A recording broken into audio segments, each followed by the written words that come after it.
Introduction. Hello there. I'd like to give you a brief introduction about Adobe Photoshop CS4 and this tutorial. This tutorial will teach you how to use the concepts and skills in Adobe Photoshop CS4 more effectively. Also in this tutorial, students who are new to the software will learn how to work with tools, touch-ups, and to modify existing images, and to create their own graphics in an amazing way.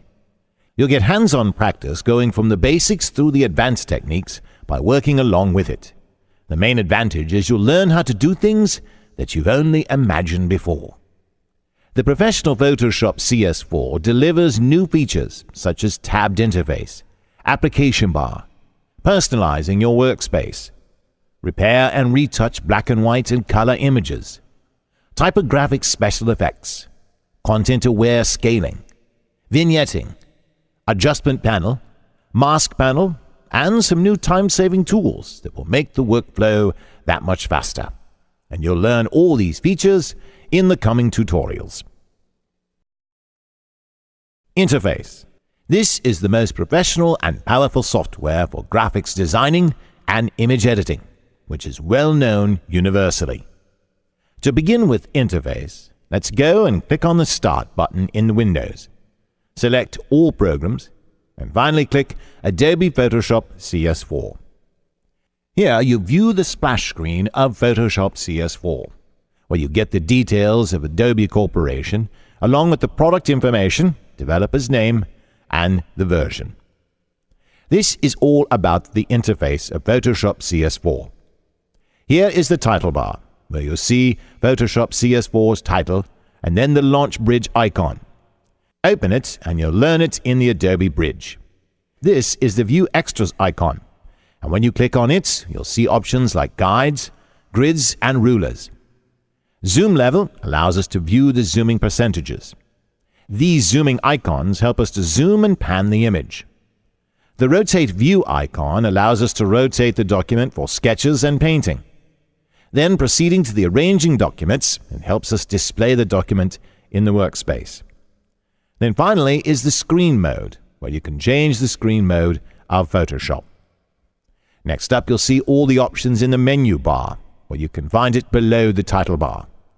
All these menus contain a number of options within, such as File, Edit, Image, Layer, Select, and so forth. Now let's go to the major part of the software, the toolbar. Here, this contains all the tools which are used to edit an artwork. This is the option bar, which contains all the options for the corresponding tools as you select. And then what you see is the Workspace presets for each field, and you'll see it in great detail in the Workspace. These are the Minimize and Maximize icons for Photoshop CS4. Then here is the Close icon to quit the program. Hence, the interface of Photoshop CS4 is appealing and paves an easy access to all the menus.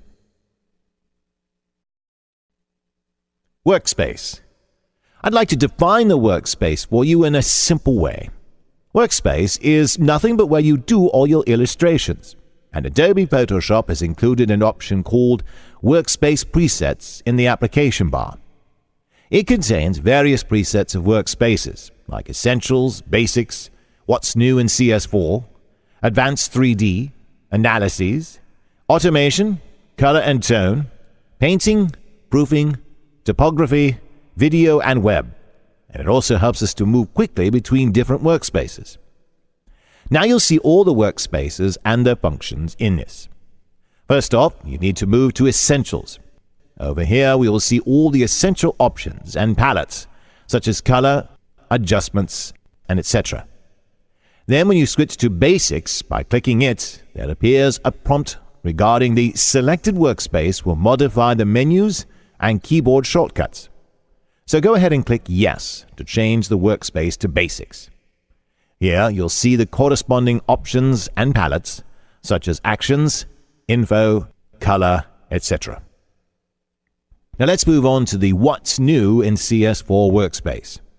Now when you hit on that, again the same prompt appears. So click on Yes to change the workspace. This prompt appears only for this and previous workspaces. Here, you can see all the new options and palettes highlighted in blue color. Like, for example, just roll the cursor on the menus and check it out. Yes, I think you could see the new options highlighted. If you want to work in 3D objects and menus, then you can choose the Advanced 3D Workspace. And here you'd see 3D and layer palettes. Let's see the Analysis Workspace. In this workspace, you'll find all the analyzing palettes like histogram, info, channels, and more. Next, you can switch on the Automation Workspace, where it records a series of steps in Action palette. Here in this workspace, you'll see the Actions and Layers palettes. Then, selecting the Color and Tone workspace, you'll see the Histogram and Adjustment palettes. This workspace could be mostly used by professional photographers. When you select the Painting workspace, you'll see the Brush and Color palettes. Mostly this workspace is used by artists. Then next you're going to see the Proofing workspace. And here you'll see the palettes related to printing, such as histogram, info, and channels. The Typography workspace is essential when you work in the text contents. And here you'll find palettes such as character, paragraph, style, and more. Then you can switch to the Video workspace, and here you'll see palettes like info, clone source, and layers. This workspace is needed when you work or edit in the video files. And then finally, you'll see the Web workspace. And here you'll find the palettes such as swatches, characters, and layers. This is used most often when you create a template for websites in Photoshop. Now let's move on to the important side of the workspace, where you can create your own workspace by choosing the palettes that you want. Click on this Workspace preset and then select Save Workspace. Now a small dialog box appears to specify a name for it. And then under the Capture options, you have panel locations, keyboard shortcuts, and menus. Whatever you've included, you can enable these icons and then click on Save. If you want to remove the saved preset, just click on the Workspace presets and select Delete Workspace option. The selected workspace will be deleted. Hence, using these workspaces, you can work more conveniently with menus and palettes. Creating a new document. To start exploring the software, first off, you need to create a document to work in. So in this tutorial, you'll learn how to create a new document. To create a new document, go to the File menu and click on the New option. Then the new dialog box appears, which allows us to set the size, color, mode, resolution, and other basic options for an image. Here you specify a name for the file. Under presets, we have different options, such as clipboard, default Photoshop size, 598 pixels by 34 pixels, US paper size, and so forth. And then width and height and other parameters will change according to the selected preset. You can also specify the width and height in these boxes. And when you click on this units option, you'll set pixels, inches, centimeters, millimeters, picas, and so forth. So here comes the major part, the resolution. It plays a vital role when creating a new image. One important note for you, depending on the usage of your image, you need to set the resolution. It can be in pixels per inch, and that would be pixels per centimeter. Now another major part of creating a document is of course the color mode. When you click on this option, you get presets like bitmap, grayscale, RGB, CMYK, or lab color. The major color modes are RGB, CMYK, and grayscale. In case you created an image for a website, we'll set the color mode at RGB. If you're using the image for printing purposes, then you may want to go on CMYK mode. And then if you want to work with black and white images, then you can set it to grayscale mode. This color depth determines the maximum usage of colors in an image, and when you click on its options, you'll see its presets. According to the file sizes, you work on these presets, and usually you can work in 8 or 16-bit. When you click on the background content option, you'll have options such as white, transparent, or any background color for the document. Just click on this icon to get the advanced options, and in this you'll have options like Set Color Profile and Pixel Aspect Ratio. You can select the desired color profile when you click on its option, or you can also select Don't Color Manage this document using these options. In Pixel Aspect Ratio, choose Square if the image is not for the use in a video. Then you can select this Device Central if you are creating a new document for a specific device. To save the specified parameters, just click on Save Presets and specify a preset name, and then choose Include in Save Settings option, and then finally click OK. The document size will be saved, and click on the preset options to view the new preset in its list. Finally, click on OK to open the new document. Thus, you've created a new document in Photoshop using the new option, and you could also create many more documents possible in it. Opening documents. The Open option allows us to open a Photoshop document and images that are developed using different applications. To open a document, you go to File menu and click on the Open option. The Open dialog box appears, and here you can choose the location and desired file type. You have various types of files in Photoshop, and you'll see all of those in the File Formats lesson. Here, select the desired document and click Open, and now the image document has opened. You can use Open As option to open a file which does not have an extension or cannot be opened using its true format. Go to File and select Open As. In the dialog box, you can look up the document in the selected file type and select the particular document, and then click on Open. If the file does not open, then the selected format does not support the file, or the file may be corrupted. Click on OK. Open as Smart Object. This option allows us to create a smart object. Smart objects are the layers that contain image data from raster to vector images, such as Photoshop, Illustrator, and so on. Smart objects preserve the original characteristics of an image without deconstructing the layers in the image. You can create smart objects using different methods in Photoshop. Now, one such method is using Open as Smart Object option.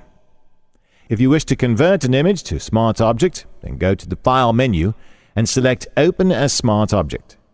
From this dialog box, you can choose the particular file and click Open, and now the image is opened as a Smart Object.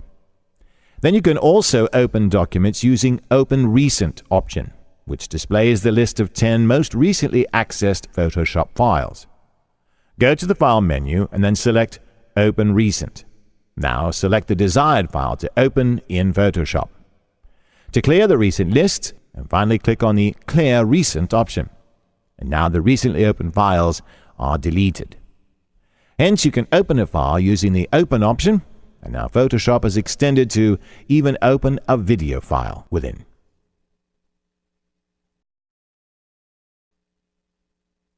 Saving document. You can save a Photoshop document using Save and Save As options under File menu. You have an image right now there with you, so it's not yet saved, so let's save it, shall we? Go to the File menu and then select Save option. In the Save As dialog box, select the location, specify a file name, and then choose the extension for it. If you need a copy of a file, under Save Options, you can select Save as Copy option. Similarly, you can also select Alpha Channels, Layers, Notes, and Spot Colors options. The color mode of the document can also be specified. This Use Lowercase Extensions. It will have an extension name in lowercase along with the file name.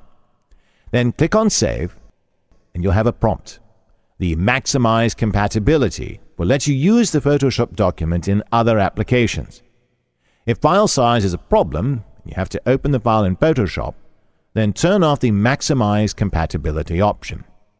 This option helps us save the flattened image with the layers in it. Finally, just click on OK to save the image. To save the image using the Save As option, go to File menu, and then click on the Save As option. Here in this dialog box, just specify a name. Then choose a location, and click on the Format option to select the JPEG format. Finally, click on Save, and now you've got the JPEG option dialog box, where you can set the quality under Image Options. Just click on the Quality option, where you can set the options as low, medium, high, or maximum.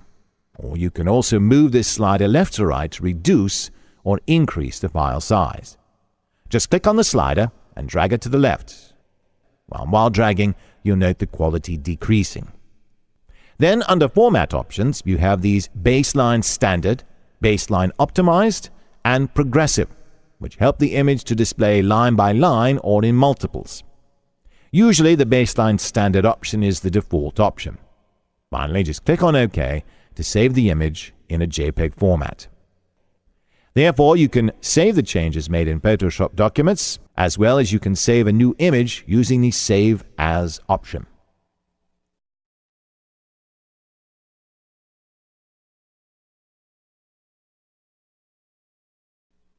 Arrange documents. Let me tell you one thing before I explain about this option.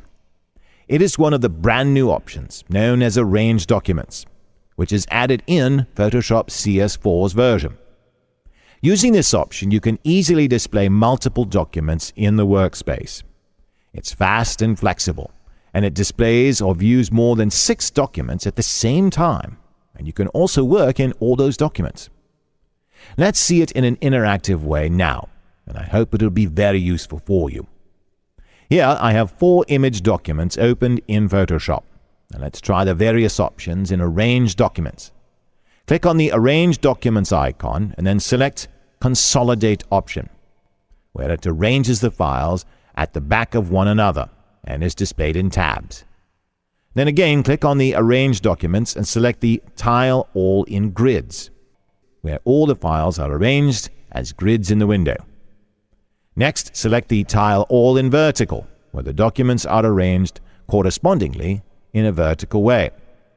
Then select the Tile All in Horizontal option, where it arranges the documents in a horizontal position. The rest of the options in Arrange Documents are simple, so I ask you to experiment with those options, like 2-ups, 3-ups, and 4-ups, and so on. Do those on your own. Move Tool. This essential Move tool enables us to move an entire image, object, text, or a selected area of an image. You can access it by using its shortcut, the V key. Now you have an image and a new default size document along with it. Move Tool involves all the dragging and dropping concepts. Just click and drag the image and then drop it into another document. You've got the image in the new document as well as the original image remaining the same. Now that's great, isn't it? It seems very simple. Okay, now let's discuss and learn how to move the selected area in an image using the Move tool. Now close the new document. I closed it without saving because I don't need this document anymore. Next, make a selection using the rectangular or any of the marquee tools in an image. Select the Move tool from the toolbar. And now just drag the selection and drop it into any part in an image or into a new document. Pretty cool, huh? This is also as simple as before. Now as you select the tool, you can find the corresponding options in the option bar. And now you're going to learn the options of the Move tool. The Auto Select option allows us to perform auto selection of the pixels in a layer or group. And when you click on its option, you can set the Auto Select as group or layer. Then when you click and enable the Show Transfer Controls option, it lets us perform transformations, such as scaling and rotation within the selection of an image. Using these handles, you can click and drag, and then again click and rotate the cursor for rotation. Now press the Enter key in the keyboard. And when you're done with the transformations, then disable the option by again clicking on it. You can access these alignment and distribution options in the selected area of an image with the help of these icons. Hence, you can move an image, text, object, or a selected area using the Move tool. Marquee Tool. This is the Marquee Tool, or you can call it the Selection Tool. You can access it by hitting the M key in the keyboard as your shortcut. You have various selection techniques in Photoshop. The primary tool and technique is the Marquee Tool. When you do a long click on the tool, you'll see 4 different types of marquees. They are rectangular, oval, single row, and column. With the help of the rectangular marquee tool, we can perform rectangle and square selections. Now select the tool, and let's make a selection in the document. Click on the document, and then drag and release the cursor when you're done with the rectangular section. Isn't very easy to perform, is it? Well, I guess it's really an easy one for you. Now, we'll move on to the next tool. This small mark on the tool shows that it has some hidden tools within. When you do a long click on the tool, you'll see the hidden tools appearing next to it, and you'll be able to select the tool. This is the elliptical marquee tool, which is hidden in the rectangular marquee tool, and it helps us to create a spherical selection in the image or document. Just select the tool, and then click and drag, and then release the cursor when you're finished. You've got a spherical selection in the document. The single row tool will perform 1 pixel selection horizontally in the document. You can select the single row tool from here and perform the selection in the document by just a single click.